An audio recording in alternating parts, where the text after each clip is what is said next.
Welcome, welcome, welcome in, everyone. Welcome to Care Concierge with Carepatrol, where education is the heart of everything that we do. Thank you for being here with us today. I somehow have clicked the wrong button here, and I'm not sure how to get back. But I welcome you to Care Concierge. We are a service of Carepatrol, which is a service of serving folks as advocates and guides for the next step in their. Here we go. Okay.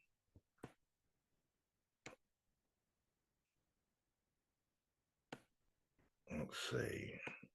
Sorry to be dead here, folks. I'm having some technical difficulties, as I'm sure you can see on screen. Our topic today, there we go, is companioning for clinicians. Most of our topics are suggested by former attendees, and we appreciate that because it gives us knowledge that we're doing something that helps all of you. But this topic is one that I happened upon while looking for information on self-care. And I thought it was a very good resource, a piece of information for you to have as clinicians, not only professionally, but perhaps to apply in your personal lives. Companioning for the clinician may be new to you. We may be new to you. If so, know that we are accredited by the Alabama Board of Social Work and also by the Alabama Board of Nursing. This course is accredited for 1.0 contact hour. In order to receive credit for today, you must complete an online evaluation. And that evaluation is password protected. In this way, we're able to show the Board of Social Work that for social workers, this hour is considered a live hour, like a classroom hour, because of the password protection. We give the password for the survey out at the end today, but I will give you the link now. I know some of you are participating by phone. The link for you is https://www.surveymonkey.com/r/all uppercase letters L K B as in boy 6 N as in Nancy 2 2. I've posted this in the chat room for you as well. Please make note of it. And again, it's password protected. We give the password at the end. We really do hope that you will join us in discussion today. If you'd like for me to unmute your mic, raise your hand, or participate in the chat room. If you're new to Zoom and not aware or unaware of the chat, move your cursor to the top of your screen or the bottom. The bar will appear with the word chat on it, and please add your thoughts and observations and outcomes and questions for the rest of us. I know we'll all appreciate your input added to mine. So let's get started with our topic, companioning for the clinician. We have three objectives as we move through today. One, we're going to define companioning as a practice. Two, we're going to list at least three key principles of the practice of companioning. And objective three will provide some examples of how companioning compares to traditional grief counseling. So that is our objective. Let's get started. And let's get started with discussion. Hopefully, what is meant by companioning? Are you familiar with the term? Have you heard of companioning? What is meant by companioning? Please add your thoughts or observations or guesses or absolutely correct definitions to the chat room, if you will. What is meant by companioning?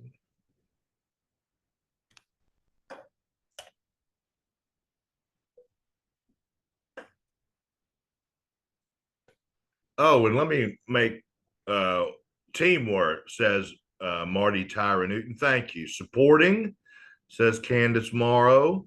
That's part of it. Providing love and support, says Ms. Vinson. Thank y'all for your answers. And thank you for being here. I know today is a holiday, and many of you may, in fact, be off work, and you're taking this time to invest in yourself and in your patients and clients. And I appreciate that so much. And I'm sorry to have coincided with a day as important as today is MLK Day, in which we honor Reverend Martin Luther King and the many millions of Americans who fought and continue to fight for civil rights in our country. So I appreciate again you being here today, and I appreciate y'all for discussing things with me. As we think about companioning, let's think about some definitions. When we typically think about patients, we think about treating them. And the word treat comes from the Latin tractare. You may think of tractor, meaning to drag. The word patient, in its Latin root, means passive, long-term sufferer. So if we think about it, when we're treating patients, we're dragging passive, long-term sufferers. And by comparison, when we are working as a companion, in the original Latin, the root means com, which means with, and pan, which means bread. So that someone you would share a meal with is a companion, someone that you would consider a friend or an equal. So companioning, by contrast, is sitting at a table together, present, sharing ideas and thoughts and conversation, communing and abiding with one another, being at peace. Companioning the bereaved is about the same.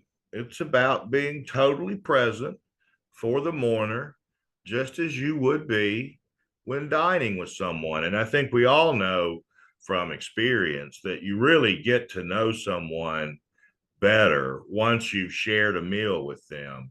Perhaps you worked with someone for some time and then had the occasion to eat with them, and you felt, even though you knew them well, you knew them even better after dining with them.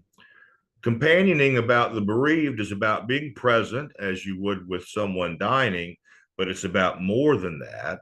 It's about being a temporary guardian of their soul. So companion or companioning, to companion means to watch and to learn. It follows the teach me perspective, learning and observing. Now, observance and our sense of observance comes to us from ritual. So observance means not only to watch or to watch out for or to look intently, but it also means to keep and honor, as we do today on this holiday, and to bear witness. So observance is not only to watch, but it's also to honor and bear witness.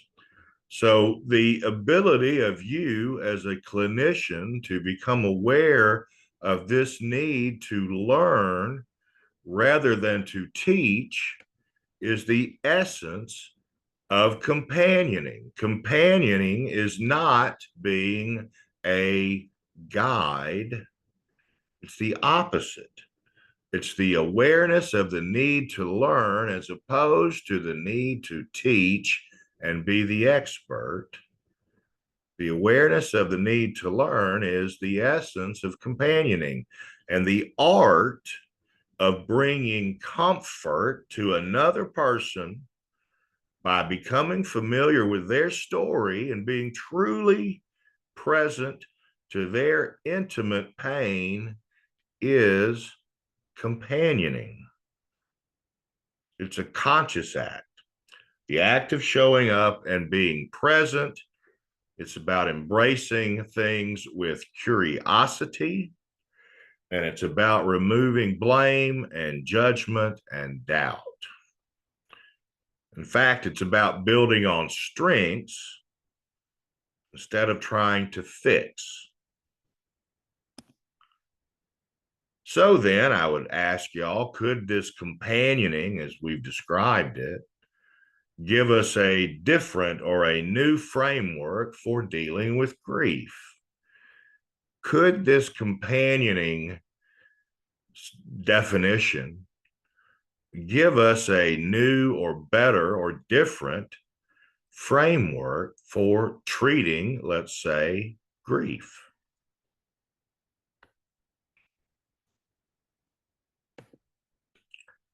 Well, first we have to recognize that grief is not shameful. And yet, when people are grieving, the bereaved often hear things along the lines of buck up, keep your chin up, carry on, keep busy, avoid. And this is combined with the unstated belief, very often, that you should do whatever is necessary to avoid pain. And so the person who's grieving is often encouraged to deny their pain, to avoid their pain, to numb themselves to their pain. And so when that grief is met with these messages, which are shame based, they internalize this unstated shame based messaging, and they become powerless in dealing with their pain and their grief.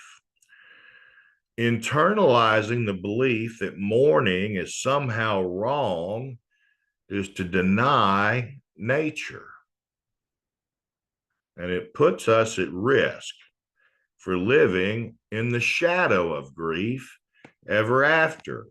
Some of you may be new to Care Concierge. If you are, please know that we record all of these or most of these presentations, and we post them on YouTube under Sean Barnes Carepatrol on the YouTube search.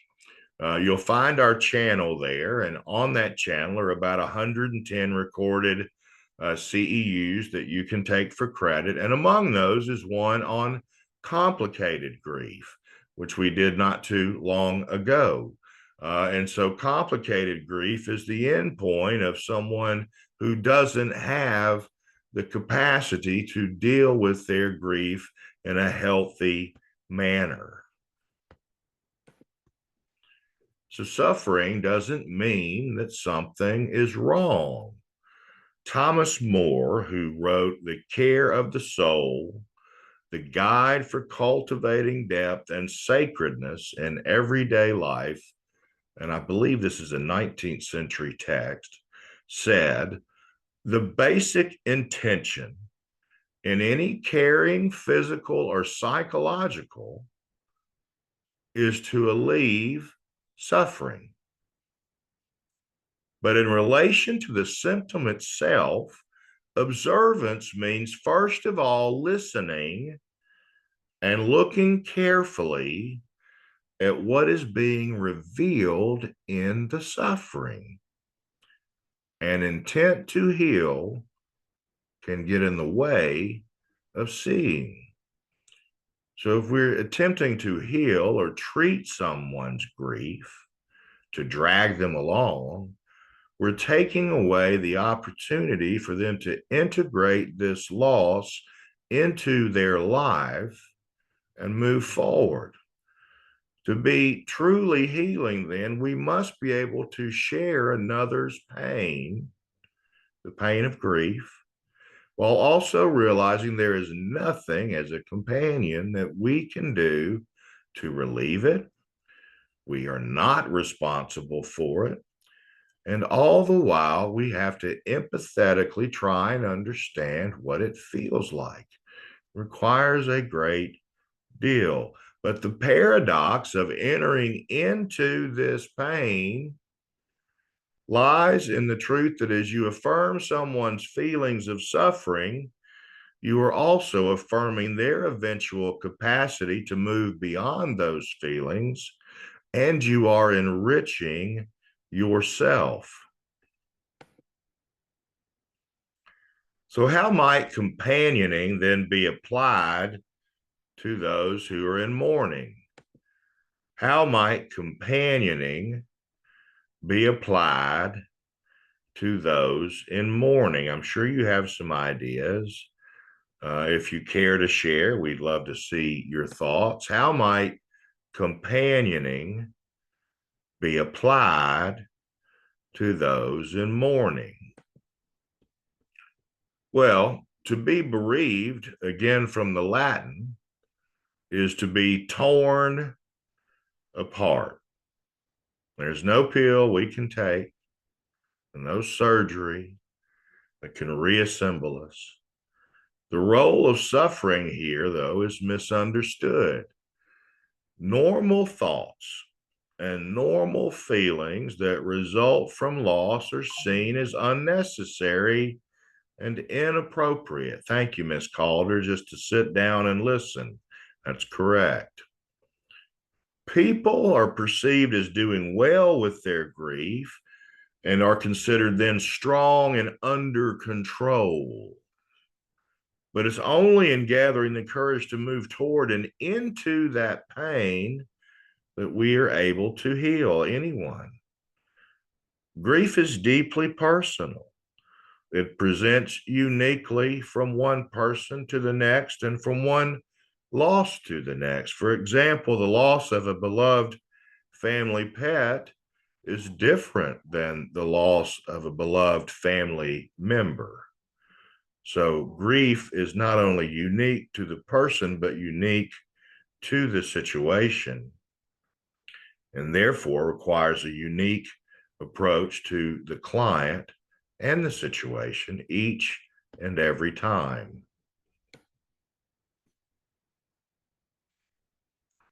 So the companion model of grief was founded by Dr. Alan Walfelt, and it offers clinicians a compassionate and human-centered approach to walking the path of grief with your patients and clients. It embraces the experience of the bereaved as one that is to be more deeply understood, not one that is to be resolved or treated. It's not like other traditional approaches to grief, like Elizabeth Kubler-Ross's 5 stages of grief. And while those are not linear, they certainly ascribe to people a box, let's say, into which to fit their grief and their feelings and those things that are arising. The companioning model instead focuses on honoring the individual's uniqueness and their unique grief experience, and it underscores and supports the bereaved as knowing that they are the expert of their own experience in grieving. So to then be a companion as a clinician is to be a supportive presence, in a sense, as Ms. Calder said, to sit down and listen. And this uplifts the role of being, communing, spending time with the bereaved, and lets them know that you are walking alongside them. Dr. Walfelt established some key principles of the companioning model. And in order to work with clients within the framework, Dr. Walfelt believes that the following principles are essential. First is listening and not fixing. So, as clinicians and as humans, it's in your nature to want to help a client find resolution. However, when employing the companioning model, the work instead surrounds the practice of listening and holding space, sitting down and listening, and realizing that there may not be resolution in the time allowed, as grief is ever moving. And let's see, Miss Vincent, just being present for them can allow them to feel comfortable enough to speak with us when before they couldn't reflect in fear of the emotions that they would be feeling. I tell my bereaved that they choose which path they would like to take and what they would like to reflect on, which usually brings up other issues. That's brilliant, Miss Vincent. Thank you so much for sharing. I'd love to know more about your work, either now or in the future. You must do personal counseling, I'm assuming, and I'm glad that you're there for people. In companioning, we are to respect the individual grief journey, as Miss Vincent does, knowing that bereaved individuals come from a variety of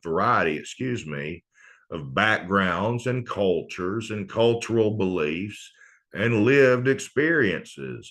And we must hold space for those differences within their grief journeys, taking into consideration their backgrounds, their loss or losses, and the inherent differences in their own process, differences to ours.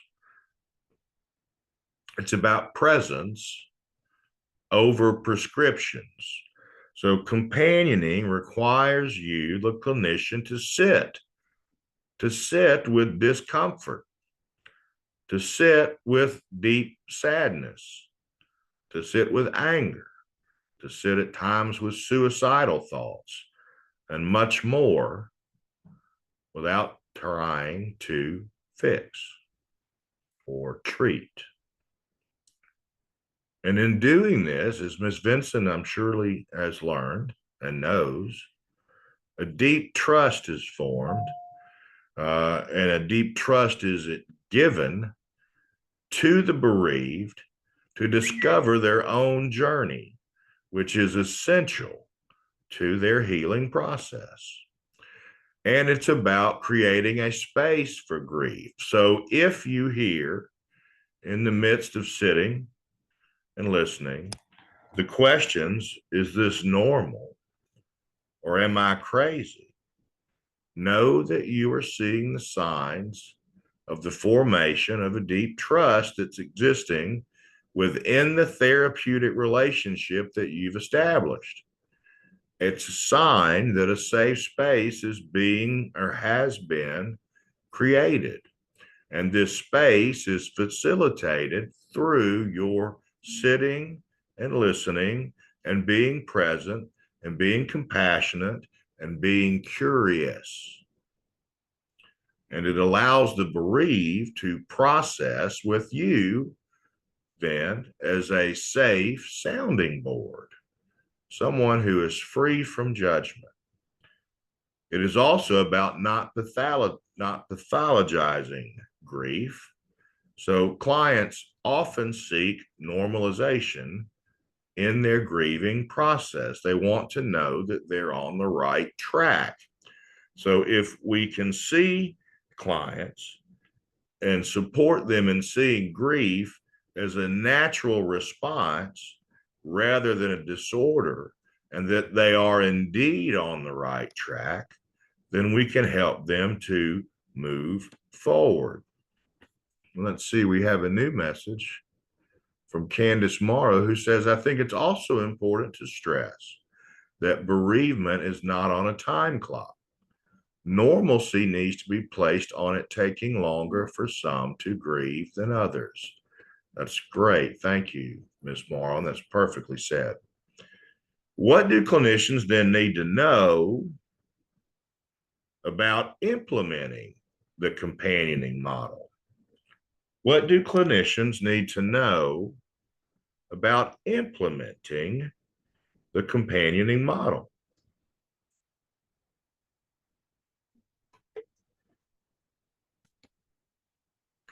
Dr. Walfelt would like you to know the 11 tenets to companioning that he has established.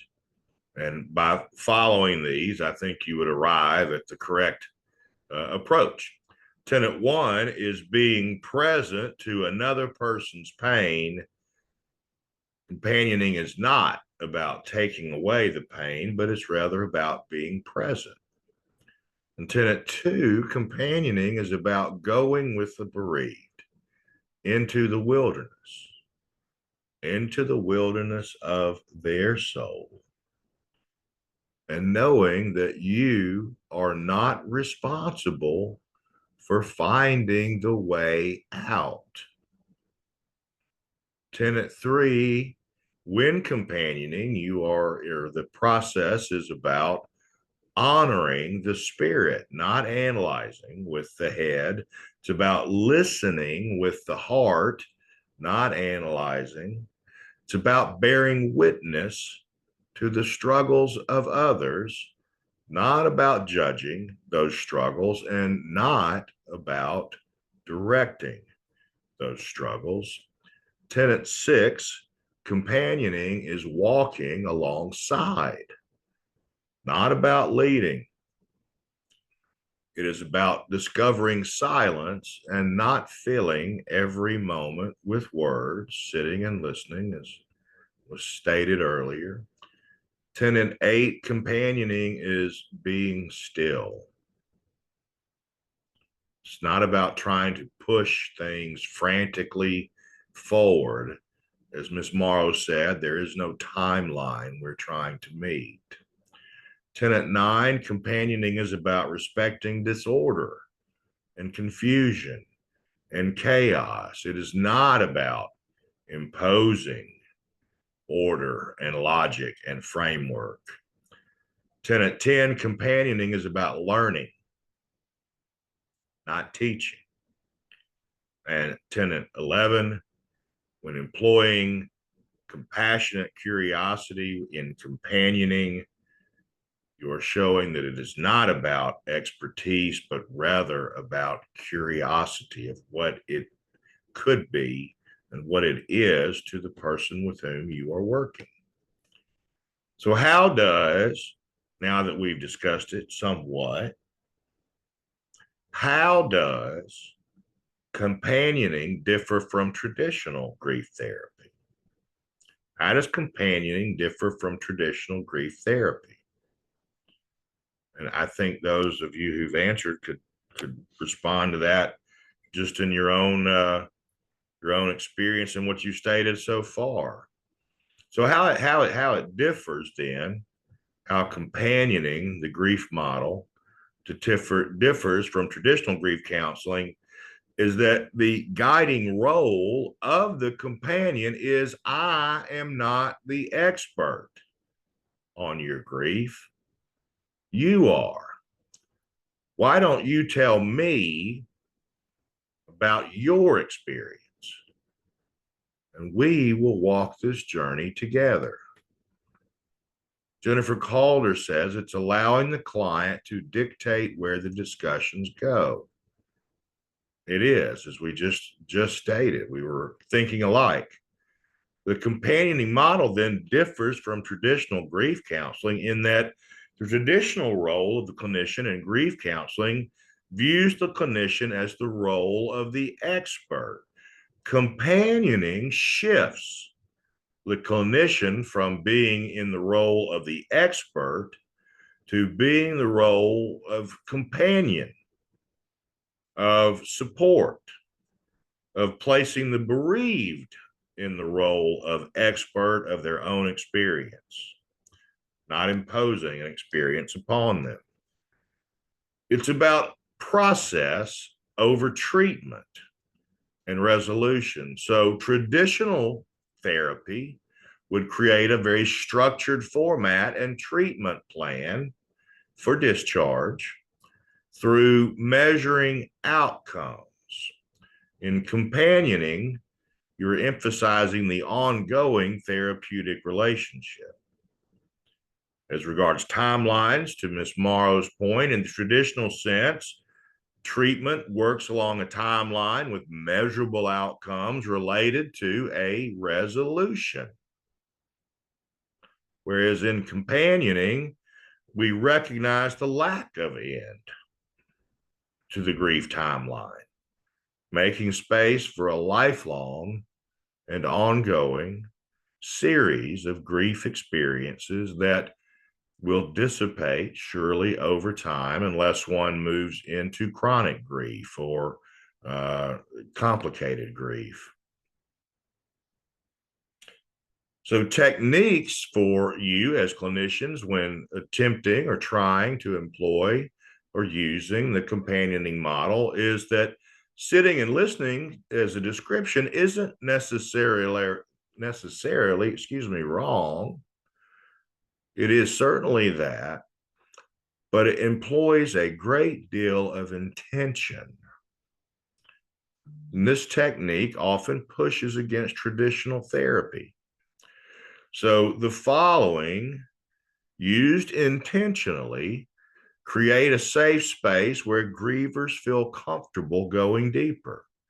So oftentimes they will divulge thoughts and feelings that they have never thought nor said aloud or even acknowledged.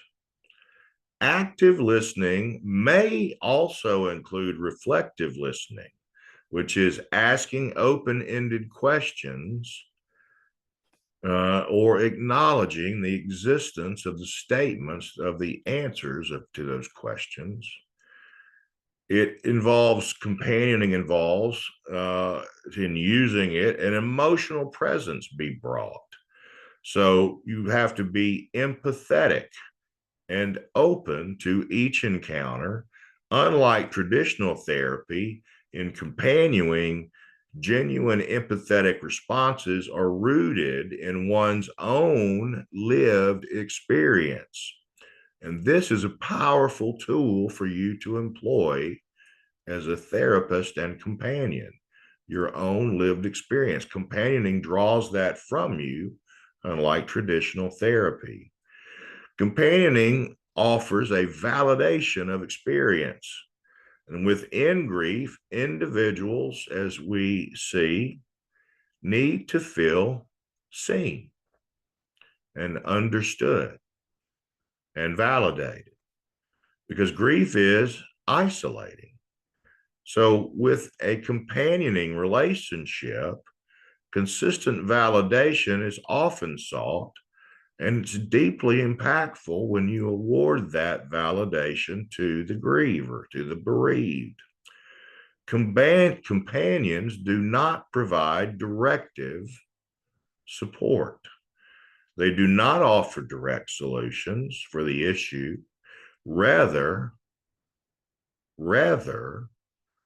companions ask more questions, helping the griever rely on their own interventions.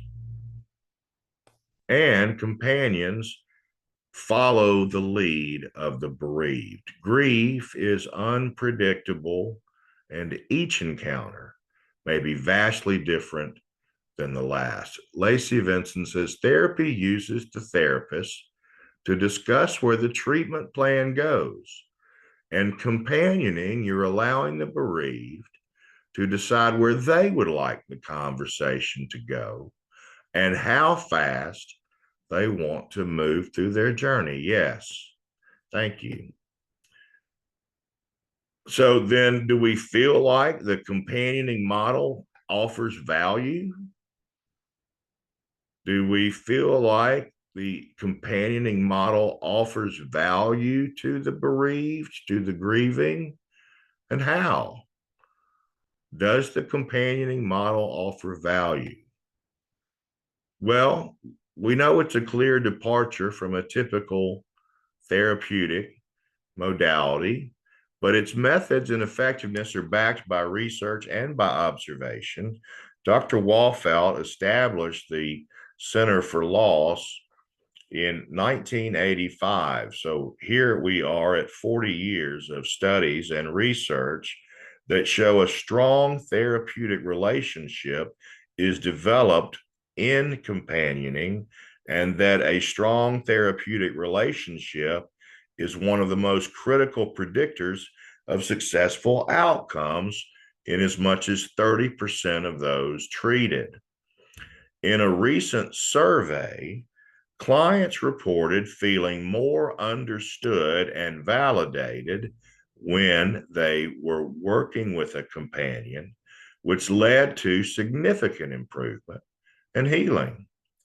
And those same clients report satisfaction with being able to process their grief at their own pace, understanding that grief is non-linear, and normalizing their experience. Am I crazy? No, you're grieving.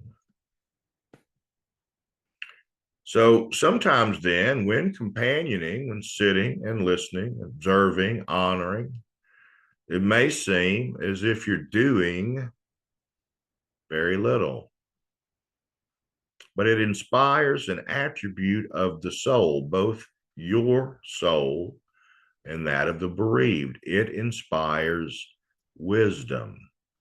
Wisdom is the sense that you develop when you recognize that in your helplessness, in your doing nothing, you are ultimately helpful. And a wise companion knows what they can do, accepts what they can't do, and engages their heart in ways that make a difference, like the serenity prayer. I accept what well, if you know serenity prayer, put it in the chat. I was going to recite it, but I'm drawing a blank.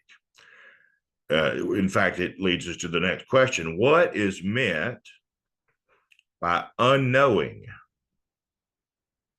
Unknowing is a component of the companioning model. So what could we mean by unknowing? What is meant by unknowing? And this is a little bit of a philosophical question in addition to one about the practice of companioning. What is meant by unknowing?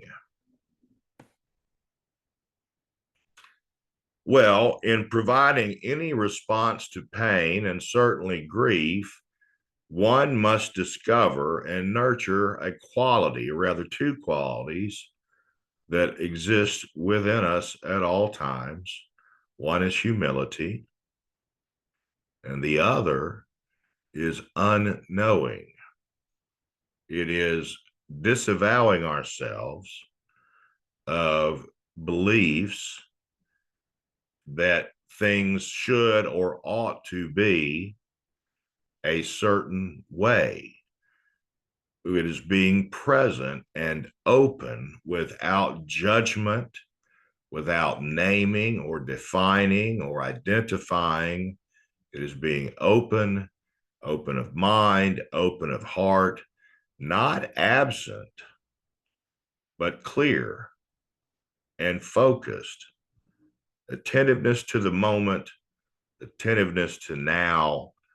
It is mindfulness, which we've discussed in other past CEUs, including those that involve meditation and the practice of meditation and mindfulness in care. When clinicians, when you focus the power of your attention on the suffering of another person, the full measure of their soul becomes available to them and yours to you. Releasing the need to take away pain allows you to open your heart and be more present. Presence in the fullness of now is where the soul resides. Sasha Moore, thank you. God grant me the serenity to accept the things I cannot change, the courage to change the things I can, and the wisdom to know the difference. Thank you. So being present then, companioning with people, is being present to what is sometimes called their soul work. Soul work was identified by Carl Jung, who made the distinction between what he identified as soul work and what he identified as spirit work. And you know, Carl Jung wrote extensively about the self and the soul. In soul work, according to Jung, soul work is a downward movement into the psyche, a willingness to connect with what is dark, to connect with what is deep, and to connect with what is not necessarily pleasant.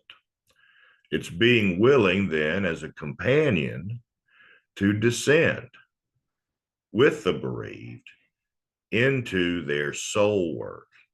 It is bearing witness and honoring the pain and suffering that the bereaved is experiencing and not thinking of it as a door to someplace else. In other words, it is not going to go through the 5 stages of grief, for example, unknowing what you think you know about grief, bearing witness. Dark and deep and unpleasant emotions need to be held by us in the same way that we hold happiness and joy, with humility and respect. Spirit work, in Jung's definition, is the quality of moving toward the light, not toward the dark, upward, not downward, ascending. And according to Jung, soul work must precede spirit work. So, in order for us to help our clients, those who are bereaved, go up, we have to first walk with them as they go down. And we have to acknowledge in this process our own suffering.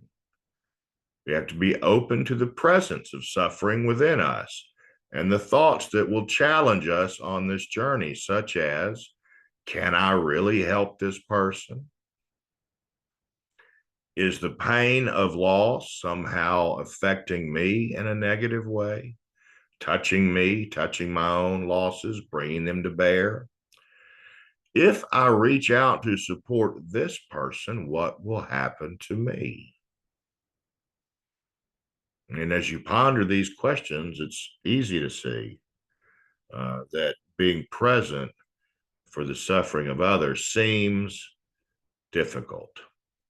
But attention to our helplessness can free us to more fully open to other people, enriching our life and theirs, and can open us to our own pain and suffering and healing journey, because we will no longer want to run away from pain to numb ourselves to it. Instead, we'll sit still and be open to our pain and witness it without fixing, which is the heart of mindfulness. So in soul work, is a new level of receptiveness developed within you as you become a companion. You begin to see what is being asked is not about doing for another, but instead about being with another. Companions discover anxieties and fears, their own and others, and come to trust the power of presence, of connection. Finally, companions learn to listen, to truly listen, to give honor to pain, their own and others, and to enter into it, not indifferently or passively, but open, inspecting it, available to it, hospitable even to the pain. In opening one's own suffering, one becomes available at deeper levels. Companions then do not deny pain, but open themselves to it and what it is trying to teach.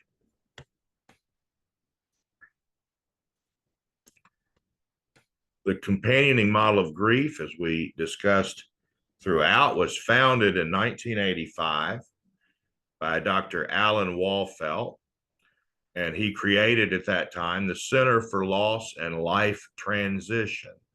And I would encourage you to read some of his papers.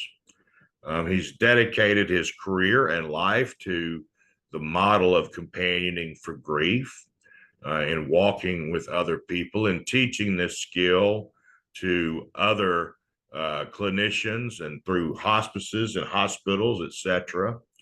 And is the author of many books. I hope you found this helpful in some way. Perhaps some of you in your practice can apply this. Perhaps for some of you, it'll be just maybe another resource you tuck into your vast toolbox of resources. Join us next week. We'll piggyback off this when Aditi Sethi will perform, or will present rather, the Center for Conscious Living and Dying, which will touch in some respects on the work of death doulas. Our CEU code word for today is journey with a capital J, and journey is spelled capital JOURNEY.